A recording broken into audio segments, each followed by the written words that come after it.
दृष्टि आईएएस के टुडे जी के प्रोग्राम में आपका स्वागत है।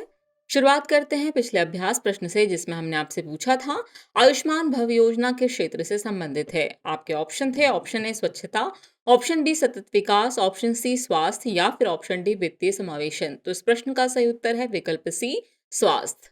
आप में से कई व्यूअर्स ने इस प्रश्न का एकदम ठीक जवाब दिया है। इसी तरह अपने सुझाव, प्रतिक्रियाएं और जवाब हमें भेजते रहिए, हमें इसका इंतजार रहता है। चलिए अब आगे की बात को एक्सप्लेनेशन से समझते हैं।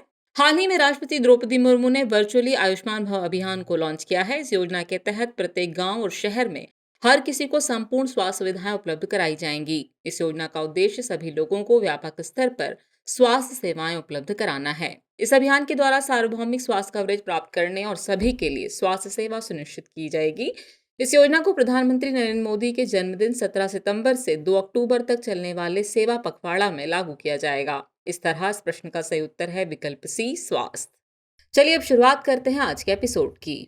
आज के एपिसोड का पहला प्रश्न है, कोणार्क सूर्य मंदिर के संदर्भ में निम्नलिखित कथनों पर विचार कीजिए। कथन एक है, यह मंदिर भारत के ओडिशा राज्य के पुरी जिले में स्थित है। कथन दो है, इस मंदिर को यूरोपीय नाविकों द्वारा ब्लैक पगोड़ा भी कहा जाता था। उपयुक्त में से कौन सा या से कथन सत्य है या फिर है, ये आपको बताना है। आपके ऑप्शन है केवल एक, केवल दो, एक और दो दोनों, या फिर न तो एक न ही दो। तो इस प्रश्न का सही उत्तर है विकल्प सी, एक और दो दोनों ही कथन सही है। चलिए अब एक्सप्लेनेशन देखते हैं। हाल ही में 18वें G20 शिखर सम्मेलन के दौरान भारत मंडपम कन्वेंशन सेंटर, प्रगति मैदान, नई दिल्ली में शिखर सम्मेलन स्थल पर अन्य देशों के स्वागत हेतु ओडिशा के सूर्य मंदिर के ऐतिहासिक कोणार्क चक्र की भित्ति को दर्शाने वाली एक दीवार लगाई गई थी। चलिए जानते हैं कोणार्क सूर्य मंदिर के बारे में। तो यह मंदिर भारत के ओडिशा राज्य के पुरी जिले में समुद्र तट पर स्थित 13वीं सदी का सूर्य मंदिर है, इसलिए कथन एक सही है। इस मंदिर का निर्माण पूर्वी गंग राजवंश के राजा नरसिम्हा देव प्रथम द्वारा कराया गया था। ये मंदिर सूर्यदेव के रथ का प्रतिनिधित्व करता है, जिसमें 7 घोड़ों द्वारा खींचे गए 12 जोड़े चक्र हैं, जो पूरे आकाश में इसकी गति को दर्शाते हैं। वर्ष 1676 की शुरुआत में यूरोपीय नाविकों द्वारा इस मंदिर को ब्लैक पगोड़ा भी कहा जाता था, इसलिए कथन दो भी सत्य है। ये मंदिर यूनेस्को के विश्व धरोहर स्थल में शामिल है। साथ ही यह हिंदुओं के लिए एक प्रमुख तीर्थ स्थल भी है। इस मंदिर को 10 रुपए के भारतीय नोट के पीछे की तरफ भी दर्शाया गया है, इसलिए विकल्प सी सही है। यानी इस प्रश्न का सही उत्तर होगा विकल्प सी, एक और दो दोनों ही कथन सही हैं। चलिए अगला प्रश्न देखते हैं। विश्व ड्यूकेन मस्कुलर डिस्ट्रॉफी दिवस के संदर्भ में निम्नलिखित कथनों पर विचार कीजिए। कथन एक है, यह दिवस हर साल 6 सितंबर को मनाया जाता है। और कथन दो है, इस दिवस का उद्देश्य ड्यूकेन मस्कुलर डिस्ट्रॉफी के बारे में जागरूकता बढ़ाना है। उपरोक्त में से कौन सा सही कथन सत्य है या फिर है, ये आपको बताना है। आपके ऑप्शन है केवल एक, केवल दो, एक और दो दोनों, या फिर उपयुक्त में से कोई नहीं। तो इस प्रश्न का सही उत्तर है विकल्प बी, केवल दो कथन ही सत्य है। विश्व ड्यूकेन मस्कुलर डिस्ट्रॉफी यानी डीएमडी दिवस प्रत्येक वर्ष 7 सितंबर को मनाया जाता है, इसलिए कथन एक सही नहीं है। इसका उद्देश्य डीएमडी के बारे में जागरूकता बढ़ाना है, इसलिए कथन दो सही है। साथ ही इस दुर्लभ अपक्षयी बीमारी से प्रभावित व्यक्तियों के जीवन में सुधार करना है। 2023 के लिए डीएमडी दिवस की थीम ड्यूकेन ब्रेकिंग बैरियर्स है। चलिए अब जानते हैं ड्यूकेन मस्कुलर डिस्ट्रॉफी रोग के बारे में। तो ये एक दुर्लभ आनुवंशिक स्थिति है जो मांसपेशियों को धीरे धीरे कमजोर करती है। ये बीमारी डायस्ट्रोफिन नामक प्रोटीन की कमी के कारण होती है। डीएमडी प्रत्येक 5000 लड़कों में से लगभग एक को प्रभावित करती है, इसलिए विकल्प बी सही है। इस तरह इस प्रश्न का सही उत्तर होगा विकल्प बी, केवल दो कथन ही सत्य है। चलिए अगला प्रश्न देखते हैं। पोइला बोईशाख के संदर्भ में निम्नलिखित कथनों पर विचार कीजिए। कथन एक है, पश्चिम बंगाल, त्रिपुरा, झारखंड और असम में मनाया जाने वाला एक महत्वपूर्ण त्योहार है। कथन दो है, इसे बंगाली नववर्ष के प्रतीक के रूप में मनाया जाता है। उपयुक्त में से कौन सा ऐसे कथन सत्य है या फिर है, ये आपको बताना है। आपके ऑप्शन है केवल एक, केवल दो, एक और दो दोनों, या फिर इनमें से कोई नहीं। तो इस प्रश्न का सही उत्तर है विकल्प सी, एक और दो दोनों ही कथन सही है। हाल ही में पश्चिम बंगाल विधानसभा ने बांग्ला कैलेंडर के पहले दिन पोइला बोईशाख को बांग्ला दिवस या पश्चिम बंगाल स्थापना दिवस घोषित करके एक महत्वपूर्ण निर्णय लिया है। साथ ही पश्चिम बंगाल विधानसभा ने रविन्द्रनाथ टैगोर के बांग्लार माटी बांग्लार जोल को पश्चिम बंगाल का आधिकारिक गीत बनाने के प्रस्ताव को भी मंजूरी दी है।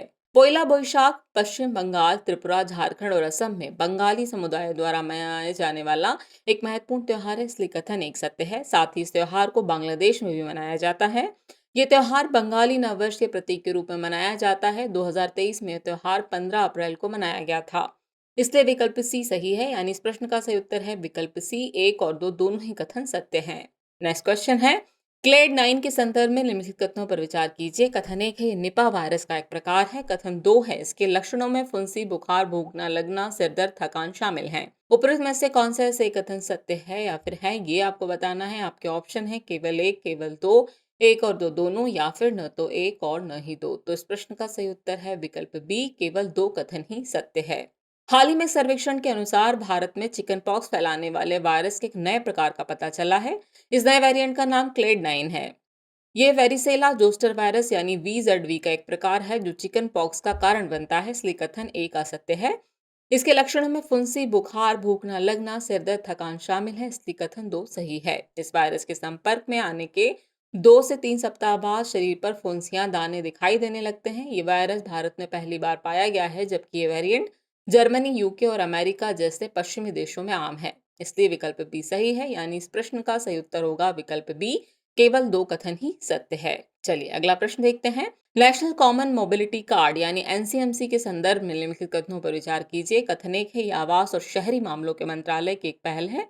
कथन दो है, इसका उद्देश्य एकल भुगतान कार्ड के माध्यम से विभिन्न सार्वजनिक परिवहन में डिजिटल टिकटिंग, किराया भुगतान सुनिश्चित करना है। उपयुक्त में से कौन सा सही कथन सत्य है या फिर है, ये आपको बताना है। आपके ऑप्शन है केवल एक, केवल दो, एक और दो दोनों, या फिर न तो एक और न ही दो। तो इस प्रश्न का सही उत्तर होगा विकल्प सी, एक और दो दोनों ही कथन सत्य हैं। हाल ही में भारतीय स्टेट बैंक ने अपना nation first transit card launch किया है। ये नेशनल कॉमन मोबिलिटी कार्ड यानी एनसीएमसी के तहत एक रुपए प्रीपेड उपकरण है, जिसका उपयोग देश भर में किया जा सकता है। एनसीएमसी भारत में आवास और शहरी मामलों के मंत्रालय की एक पहल है, इसलिए कथन एक सही है। इसे कैशलेस लेन देन को बढ़ावा देने और यात्रियों के लिए एकीकृत भुगतान मंच प्रदान करने के लिए डिजाइन किया गया है। एनसीएमसी एक स्वचालित किराया संग्रहण प्रणाली है जो स्मार्टफोन को एक इंटर ऑपरेबल ट्रांसपोर्ट कार्ड में बदल देगा। इसका उपयोग यात्री कार्ड, मेट्रो, बस और उपनगरीय रेलवे सेवाओं के भुगतान के लिए कर सकते हैं। इसका उद्देश्य ग्राहकों को एक सहज और सुविधाजनक आवागमन अनुभव प्रदान करना है। साथ ही एक ही कार्ड के माध्यम से मेट्रो, बसों, वाटर फेरी, पार्किंग आदि में आसान डिजिटल टिकट बुकिंग, किराया भुगतान को सुनिश्चित करना है। इसलिए कथन दो सही है। यानी इस प्रश्न का सही उत्तर होगा विकल्प सी, एक और दो दोनों ही कथन सही हैं। चलिए अगला प्रश्न देखें। भारतीय प्रतिस्पर्धा आयोग यानी सीसीआई के संदर्भ में निम्नलिखित कथनों पर विचार कीजिए। कथन एक है, ये 2002 के प्रतिस्पर्धा अधिनियम के तहत स्थापित भारत सरकार का एक वैधानिक निकाय है। कथन दो है, सीसीआई के सभी सदस्यों की नियुक्ति राष्ट्रपति द्वारा की जाती है। उपयुक्त में से कौन सा सही कथन सत्य है या फिर है, ये आपको बताना है। आपके ऑप्शन है केवल एक, केवल दो, एक और दो दोनों, या फिर न तो एक और न ही दो। तो इस प्रश्न का सही उत्तर है विकल्प ए, केवल एक कथन ही सत्य है। हाल ही में भारतीय प्रतिस्पर्धा आयोग ने संयोजनों के नियमन के लिए मसौदा मानदंड जारी किए हैं। ये भारत के बड़े परिचालनों के साथ उच्च मूल्य वाले विलय और अधिग्रहण लाने में मदद करेंगे। सीसीआई भारत सरकार का एक वैधानिक निकाय है और इसकी स्थापना मार्च 2009 में प्रतिस्पर्धा अधिनियम 2002 के तहत की गई थी, इसलिए कथन एक सही है। सीसीआई के सभी सदस्यों की नियुक्ति केंद्र सरकार द्वारा की जाती है, इसलिए कथन दो सही नहीं है। आयोग की प्राथमिकता प्रतिस्पर्धा पर प्रतिकूल प्रभाव डालने वाली प्रथाओं को खत्म करना, प्रतिस्पर्धा को बढ़ावा देना और बनाए रखना, उपभोक्ताओं के हितों की रक्षा करना और भारत के बाजारों में व्यापार की स्वतंत्रता सुनिश्चित करना है। इसमें एक अर्ध न्यायिक निकाय की संरचना होती है, जिसमें एक अध्यक्ष और 6 अतिरिक्त सदस्य होते हैं, इसलिए विकल्प ए सही है। यानी इस प्रश्न का सही उत्तर होगा विकल्प ए, केवल एक कथन ही सत्य है। अगला प्रश्न है, भारत तिब्बत सीमा पुलिस के संदर्भ में निम्नलिखित कथनों पर विचार कीजिए। कथन एक है, यह भारत के केंद्रीय सशस्त्र पुलिस बलों में से एक है। कथन दो है, यह भारत पाकिस्तान सीमा की सुरक्षा के लिए जिम्मेदार है।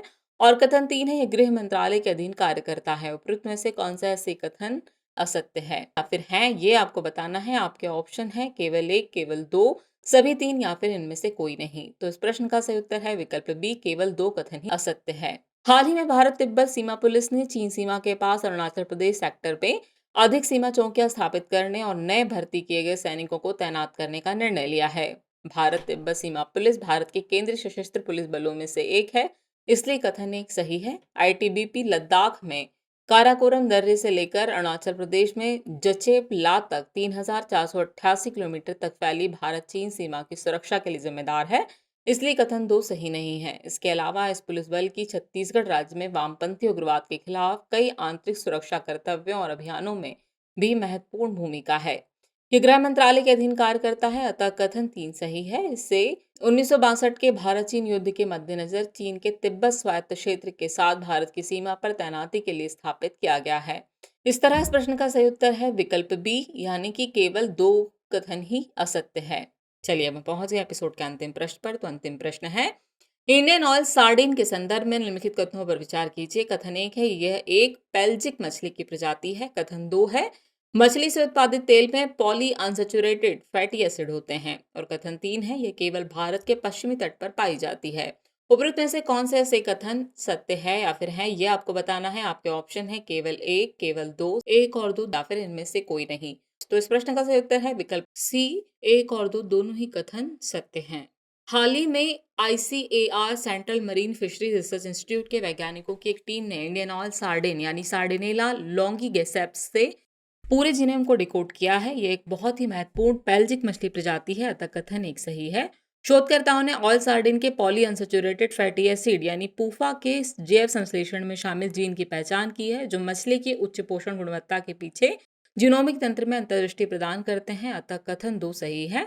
ये गुजरात से लेकर केरल तक पूरे पश्चिमी तट पर और पूर्व में तमिलनाडु, आंध्र प्रदेश और उड़ीसा तटों पर भी वितरित है, इसलिए कथन 3 सही नहीं है। वे खाद्य जाल में लिंक बनाते हैं और बड़े शिकारियों के लिए शिकार के रूप में काम करते हैं। इस तरह इस प्रश्न का सही उत्तर है विकल्प सी, यानी 1 और 2 दोनों ही कथन सही हैं।